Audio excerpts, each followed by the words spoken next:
So yan, good morning mga master.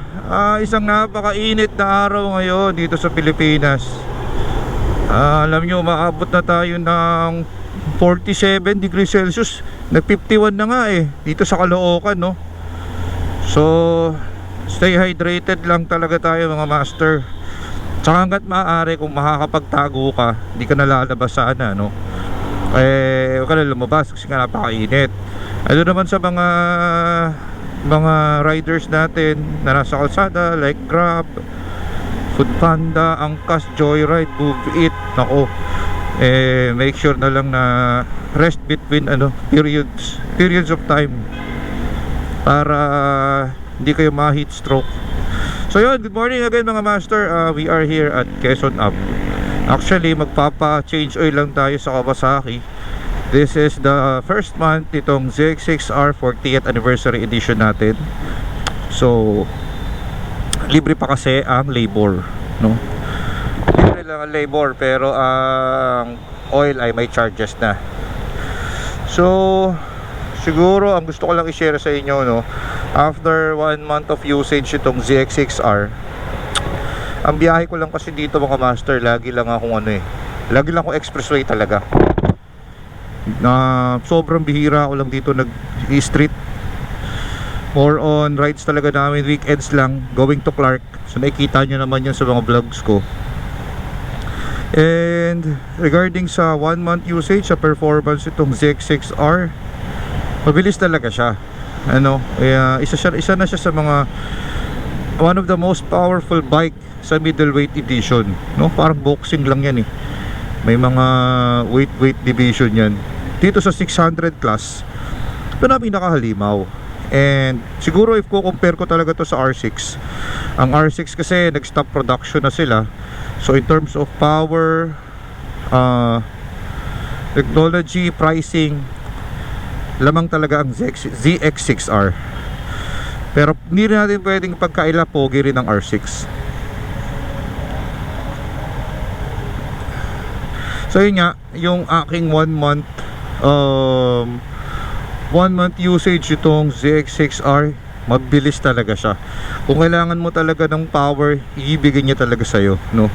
Ang nangyayari kasi sa mga dati kasi nagka 1000cc rin naman tayo mga master Hindi mo talaga, so malakas talaga, hindi mo masagad yung throttle, no? Kasi konti lang, andun ka na kaagad Pero iba kasi itong ZX6, ang power niya ay pang 1000cc na kailangan mo talagang pigain, no, para lumabas talaga yun. And actually nga, ayoko naman sa akin manggaling, hindi ko pa naman napatunayan, pero mga sinasabi ng ibang riders na medyo mas malakas to sa 1000cc, no, sa dulo, sa top end.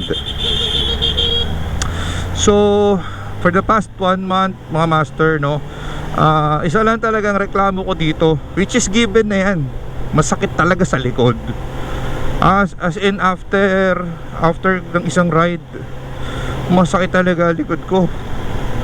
Talagang katawan, likod, no. Kaya sa mga nagbabalak bumili nito, kung hindi ka naman magta-truck, ako madalas ako magta-truck, no.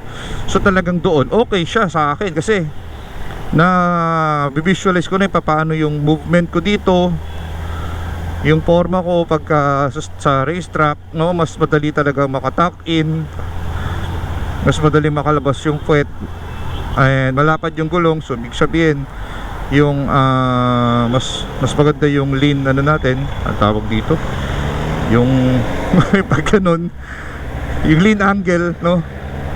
Pero if you are just a street rider at kukunin mo to, magdalawang isip ka.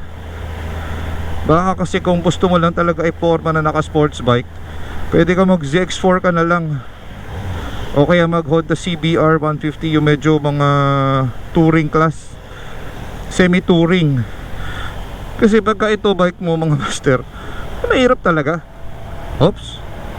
O diba?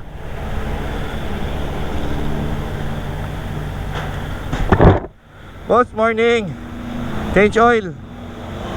Change oil ako, may schedule. PMS pala.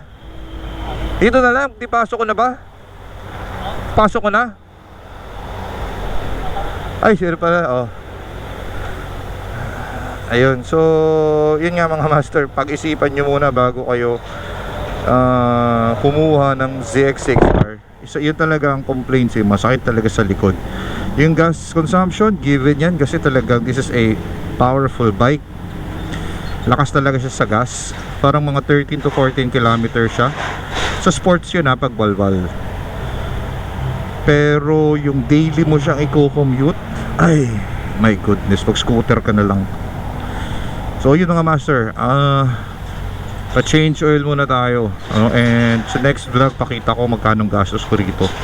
So ngayon libre pa siya, libre pa labor, kaya inahabol ko talaga. But before we end, pakita ko lang sa inyo si ZX6R40 para ma-inspire naman kayo. Ayan, napakaganda niya, diba?